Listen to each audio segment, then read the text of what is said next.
Tips kung paano linisin ang ating mga planchang tulad nito. Una, i-turn on natin yung ating plancha. Painitin natin ito. Kapag mainit na, nagpe-prepare ako ng kitchen towel, pwede ring towel, at itong expired na Panadol. Kapag mainit na siya, ikuskus mo lang itong tableta sa party ng plancha na lilinisin mo, tulad nito. Mag-iingat lang po, mainit yung ating plancha. Ikuskus mo lang siya ng ganyan hanggang lumambot itong mga nakadikit-dikit sa ating plancha. Iingatan natin yung ating kamay, hindi ito pwedeng gawin ng mga bata. For adults only. Tapos, yan, nagtubig-tubig na siya.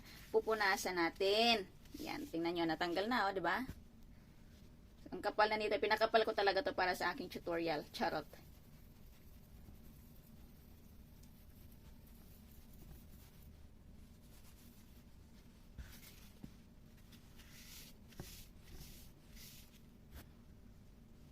Mag-iingat, mag-iingat. More pa. Expired na ito. Expired na tablet nila, amo.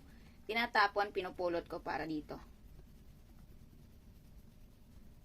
Dati namang problema ako paano ko siya lilinisin. Kasi ayoko naman siyang, may tinuturo kasi sa Facebook na kuskusin daw ng steel wool. Hindi ko pwedeng kuskusin kasi may coat ito yung, para hindi dumikit. E pag kinuskus ko, natatanggal na yan siya. So, didikit na siya. Kaya, sa post ko, may nag-comment naman kasi nag-post ako sa Facebook kung paano tanggalin yung mga ganitong klaseng dumi sa ating plancha. So, ayan. Malinis na ulit.